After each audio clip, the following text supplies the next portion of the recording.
¿Qué tal, amigas, amigos? Les saluda Jaime Ordóñez en otro programa de La Noche Abierta que difundimos aquí desde el canal UCR, el canal de la Universidad de Costa Rica, y lanzamos también en un canal nacional e internacional de YouTube.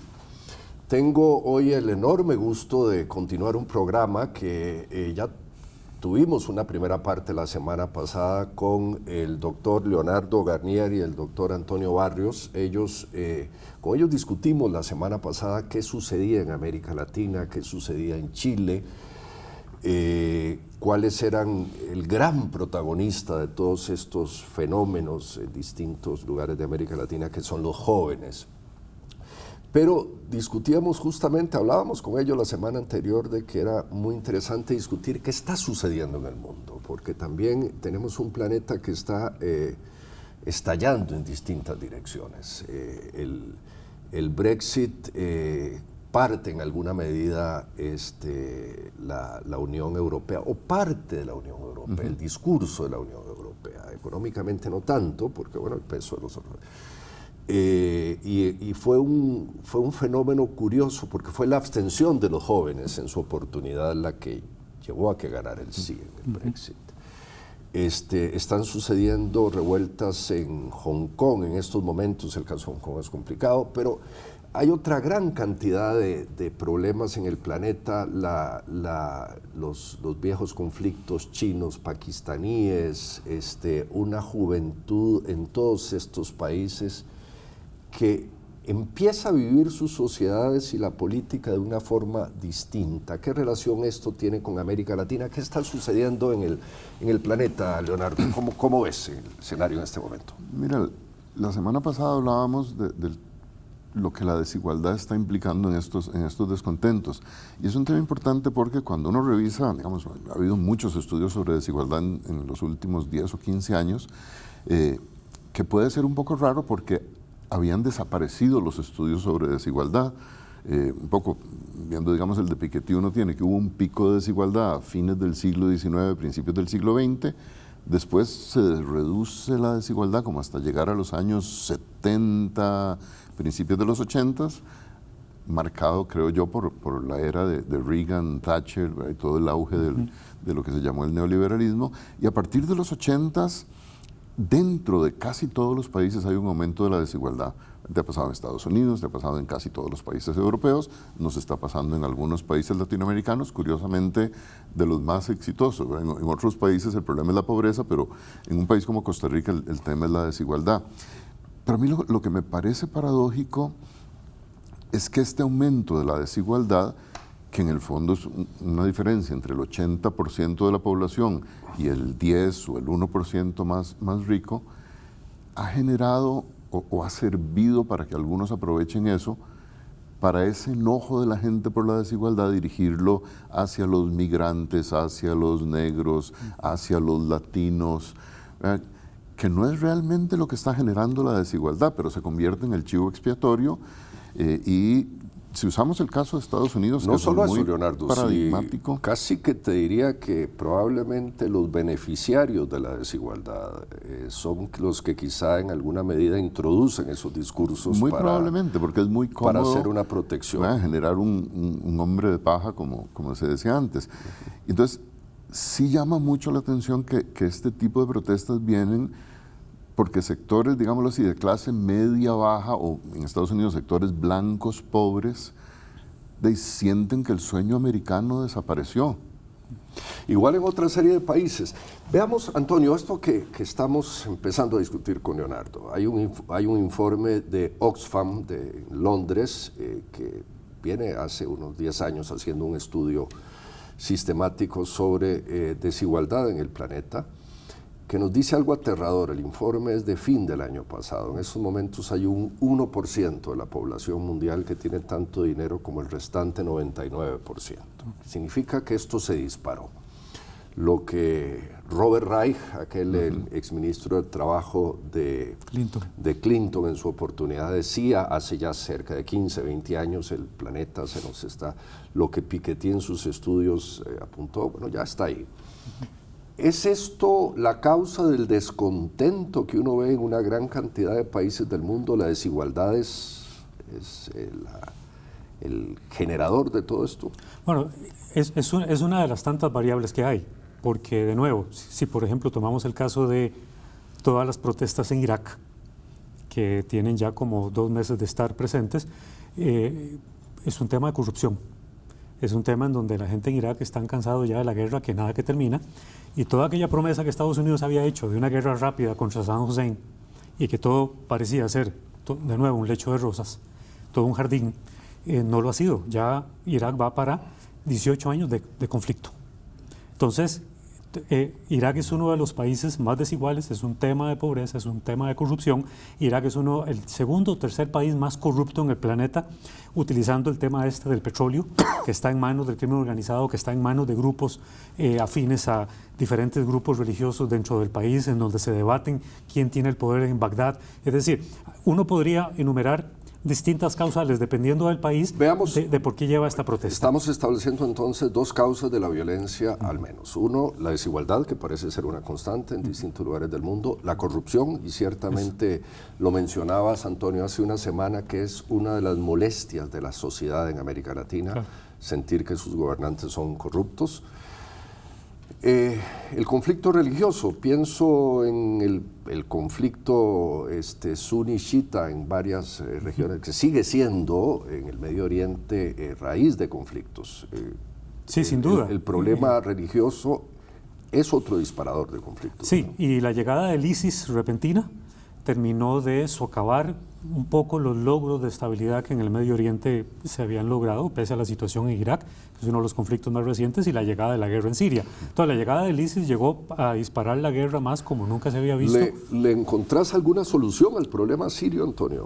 Bueno, el tema sirio, que estaba en manos de Rusia en algún momento, por la salida estratégica del mar, el puerto de Tartus, etcétera. Exacto. Ahora no le queda más a Rusia que tener que negociar con los turcos, con toda la invasión que hizo y la arremetida contra los turcos en el norte de Siria, toda la lucha de los peshmergas, etcétera. Pero son conflictos que llegaron desafortunadamente para quedarse. Cuando uno habla de conflictos en el Medio Oriente, no habla de conflictos que van a durar 5 años, son conflictos de larga data. Vea el tema de Israel-Palestino, vea la guerra en Siria, que ya tiene 8 años, vea la guerra en Irak, que tiene más de 15 años. Es decir, son conflictos de años de duración que, si no es una variable la que la dispara, llegan otras que agravan la situación del conflicto en el Medio Oriente.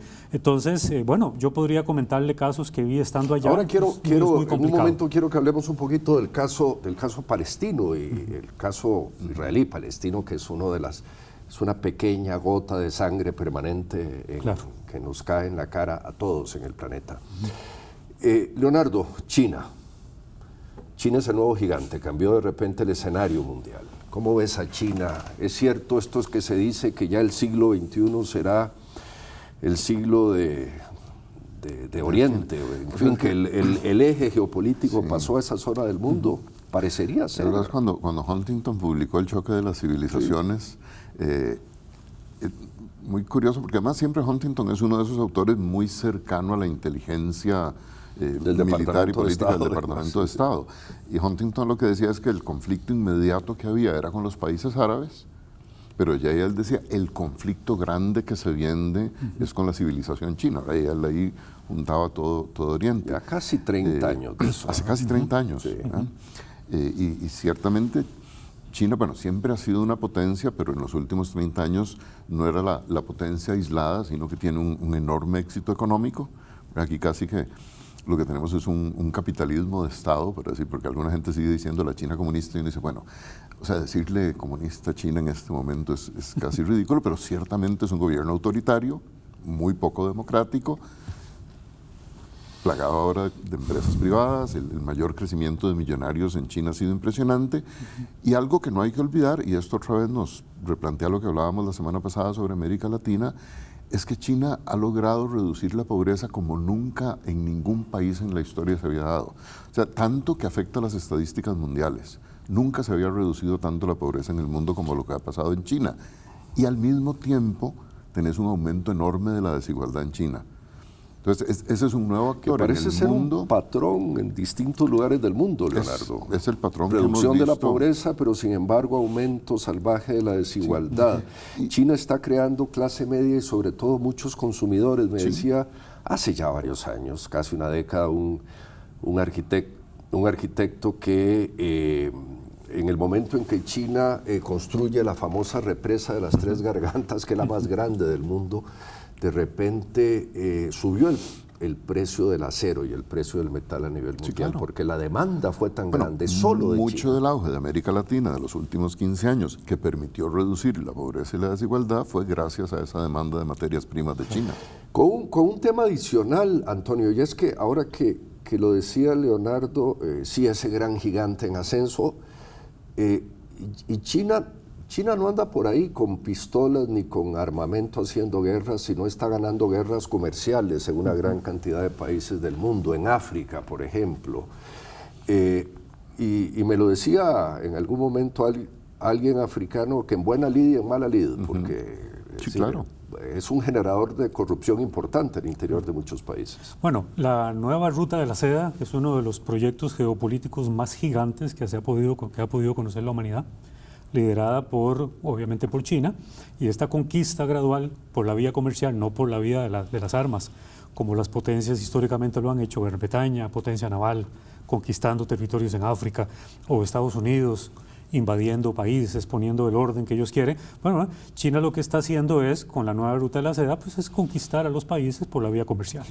Ofrecerles infraestructura que económicamente nuestros países no tienen, puertos, aeropuertos, grandes puertos navales que los países incluso dentro de África no tienen, y que a la vez hay una cosa que se sabe dentro de todo esto que hemos hablado, la corrupción.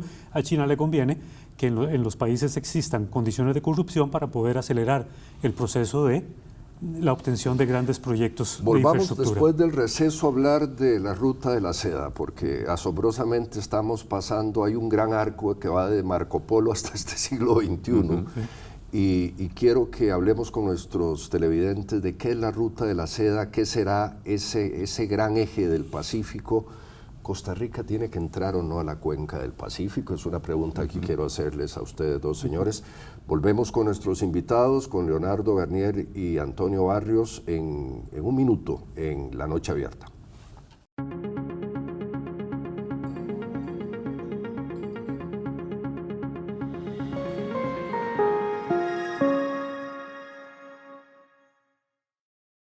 Volvemos en este interesantísimo programa de La Noche Abierta con Leonardo Garnier y Antonio Barrios, en que estamos analizando qué sucede en el planeta. La semana pasada discutíamos los estallidos de descontento social en América Latina, Chile, otra serie de países de la región, y hoy qué está sucediendo en el mundo, un mundo complejo que tiene, en primer lugar, que ya no es un planeta de dos superpotencias, es un planeta multipolar con una gran cantidad de contradicciones, etc. Y nos decía Antonio Barrios al final que y nos decía también Leonardo Garnier, que parece que el eje del poder, tal y como se venía prediciendo, va hacia la zona asiática. Y la ruta de la seda y este gran auge que tiene el mundo asiático es el mundo del futuro. ¿Cómo ves esto? Bueno, la ruta de la seda lo que está abriendo son caminos donde nunca se habían abierto, es decir, hay una interconexión gigantesca. Me encanta la metáfora, países, igual que Marco Polo.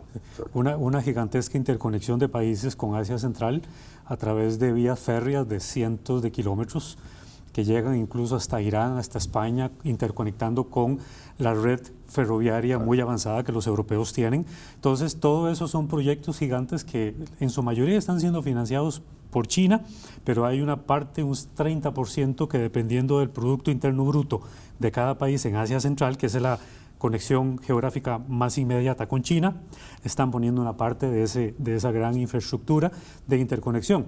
La ampliación del Canal de Panamá no es una ampliación que simplemente se dio porque sí, de barcos de mayor calado, sino porque el gran salto que va a dar China es en el Canal de Panamá para luego extenderse hacia el sur de América del Sur y consecuentemente en Centroamérica, que ya hay proyectos de un ferrocarril que va a cruzar toda la región centroamericana. En la época de la independencia, incluso mucho antes, los ferrocarriles se hicieron hacia las partes portuarias y no hubo nunca interconexión con toda la región. Entonces, bueno, ya hay estudios en donde se financiaría también una conexión total de Centroamérica financiada por China a través de grandes ferrocarriles. Entonces, parecería ser que geopolíticamente, Leonardo, existe un interés expreso de la política china.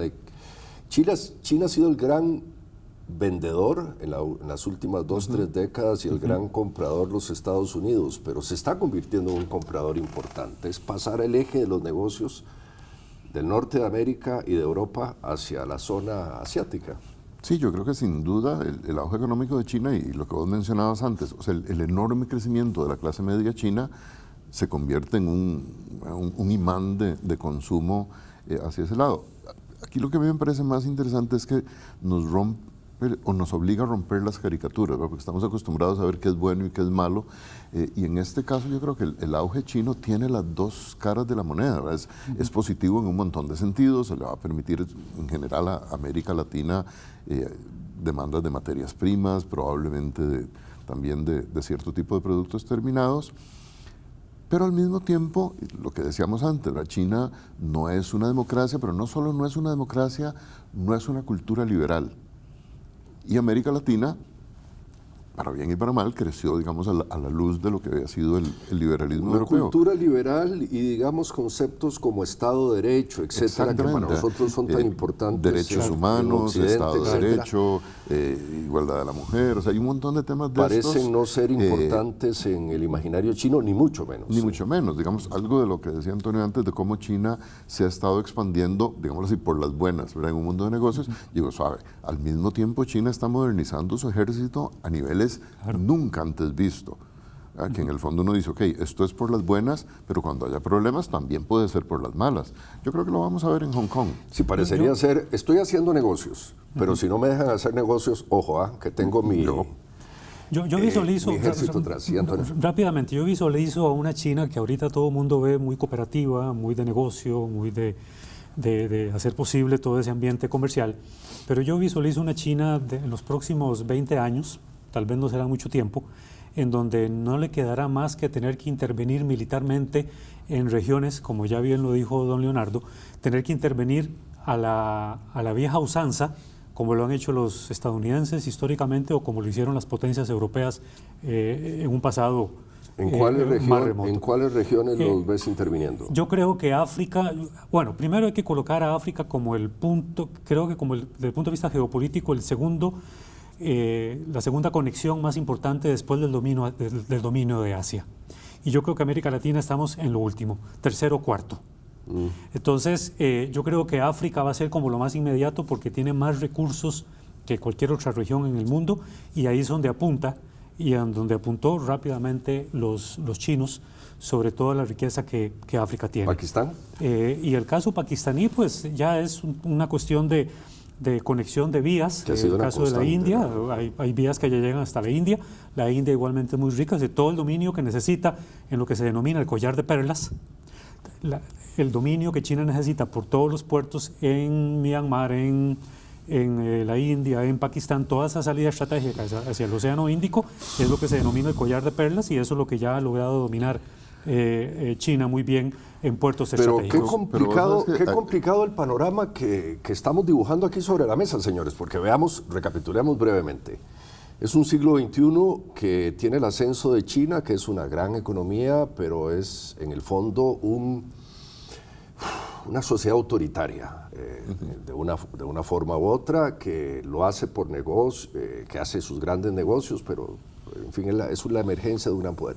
Por otro lado, en Occidente, Antonio, Leonardo, tenemos una serie de liderazgos populistas que siguen en un lado y en otro, es decir, tenemos el caso de Brasil, el caso de los Estados Unidos, el caso de Inglaterra, de Boris Johnson, etcétera, y ojo, en cada elección en la Unión Europea, en los últimos 5 o 7 años tenemos algún líder populista que amenaza tomar el poder o lo ha tomado, como en el caso de Italia o el caso de Austria. Claro. Pero además... Y aparte de eso, para complicar el cóctel, un elemento más en la batidora, el planeta está estallando ambientalmente, Leonardo. Yo agregar otro. Uno, retomar lo que decía Antonio, digamos, tenemos el peligro de una China no liberal que de pronto podría no ser tan amable. Pero acordémonos que las viejas potencias liberales no fueron muy amables tampoco, ¿verdad? O sea, tenemos la democracia, pero digo, usamos la esclavitud, hicimos colonias, destrozaron África. Entonces, si ni los liberales eran amables, estos otros pueden ser menos amables. Pero no, yo quería agregar un tema, porque digamos, estamos hablando de la ruta de la seda, los ferrocarriles y toda esa parte. Pero está el mundo tecnológico y ahí China está jugando. Claro. O sea, el conflicto con las telefónicas por el control que China iba a tener de la red 5G, lo que plantea es que aquí tenemos dos procesos simultáneos. Por un lado, las economías, sobre todo la de Estados Unidos, pero también Europa, con los Facebook, los Googles, los Amazons, ¿verdad? Hay una nueva economía digital súper concentradora de la riqueza, que no paga impuestos en ningún lado. Aquí, como Apple se escapó de pagar los impuestos en Europa, haciendo un negocio con Irlanda para pagar una cochinadita para Europa, pero que a Irlanda le servía mucho. Eso también está siendo retado, digamos, Alibaba es la competencia directa de Amazon, y ahí yo creo que, de nuevo, es un espacio que por ahora ha sido, no voy a decir que no ha sido amable, porque ya hemos visto los conflictos entre China y Estados Unidos, pero puede llegar a ser brutal en el futuro, porque ese es el polo de acumulación económica más fuerte de lo que empieza el siglo XXI. Que por cierto, este hecho que mencionaba Leonardo, Antonio, no sé cuál es tu opinión, en buena medida parece explicar la enorme desigualdad que se está generando en el planeta. Y es que existe un renglón de la economía, que es la economía tecnológica, etcétera, la economía del Internet, son renglones de la economía virtual que son difícilmente, en nuestros actuales sistemas tributarios, difícilmente imponibles. Entonces hay sectores que generan muchísima riqueza. O sea, en el Amazon planeta, no paga impuestos. Que prácticamente, exactamente, no pagan impuestos. Voy a hacerles una pregunta que quiero hacerles a ambos, ya que estamos hablando de China, la cuenca del Pacífico, etcétera, etcétera, y estamos haciendo este programa desde San José de Costa Rica, un pequeñito país en Centroamérica que va a empezar a debatir en los próximos años si entra o no a la cuenca del Pacífico. ¿Cuál es tu opinión, Antonio? No tiene opción. Países pequeños como los nuestros, por más que quisiéramos quizás valorar mejor los tales beneficios que un proceso de integración puede tener, que muchas veces no son del todo beneficiosos, un país como Costa Rica no tiene ninguna opción como para poder decir, bueno, si no escojo esto, entonces me agarro de esto otro. Prácticamente es decir, no hay plan B. Yo no creo que haya un plan B. Yo creo que todo ese desarrollo, en la que aproximadamente son 60 países que estarían, 60 o un poco más, que estarían integrando toda esta gigantesca cuenca, yo a veces digo este gran supermercado de intercambio de productos, de tecnología, de lo que sea, yo creo que no tiene opción Costa Rica de dónde agarrarse como para... La única solución es entrar a la cuenca del Pacífico. Si queremos ir a poner nuestros productitos en algunos estantes de ese supermercado, tenemos que entrar ahí y acceder, por ejemplo, a esa gran clase media china y a todo esto que está sucediendo. Yo concuerdo, ¿cuál es tu opinión, Leonardo? Totalmente concuerdo con Antonio. Yo creo que en este tipo de tratados internacionales nuestros países no tienen opción de si entrar o no entrar. Y bueno, tuvimos nuestros debates sobre el TLC y yo creo que era exactamente lo mismo. ¿No? Quedarse fuera era peor que entrar. La pregunta es, ok, pero entras y cómo entras, ¿cuál es tu estrategia ahí? Y ahí a mí me parece que países como Costa Rica, como Chile, como Uruguay, Colombia en América Latina, digamos Brasil es que es una cosa como muy grande, pero tienen una posibilidad de aprovechar estos espacios para subir peldaños en la división internacional del trabajo. Digamos, Costa Rica no puede competir con mano de obra barata, porque simplemente somos un país caro. Claro. Somos un país caro y ahí no vamos a hacer, la única forma de competir en mano de obra barata es empobrecer brutalmente al país. Sí. Entonces, Costa Rica compite precisamente con países europeos, con Estados Unidos, en ese ascenso, digámoslo así, de capacidad tecnológica. Con una enorme advertencia, y es que el país se nos ha partido en dos. Claro, y esto nos genera grandes retos internos, porque si Costa Rica en algún momento entrará a la cuenca del Pacífico, tendrá que hacerlo, pero Quizá las tareas internas son las que no hemos hecho. Las tareas internas, cuáles son las correcciones desde el punto de vista fiscal, desde el punto de vista de la redistribución, desde el punto de vista de las defensas para determinados sectores, que reajustes como estos, que no son únicamente mercantiles, sino afectan al interior de una sociedad, tienen. Qué placer haberlos tenido a ustedes, Leonardo, Antonio. Creo que nuestros televidentes han disfrutado de un programa intenso y no será desde luego que la última vez, ni mucho menos, Leonardo, Antonio, así que les aviso que los seguiré invitando aquí a La Noche Abierta. Mucho gusto. Para discutir estos temas apasionantes, importantes sobre el destino del planeta y nuestra pequeña Costa Rica. Leonardo. Gracias, Jaime. Antonio, gracias, un gusto haber estado con ustedes en La Noche Abierta y nos veremos la próxima semana. Hasta luego.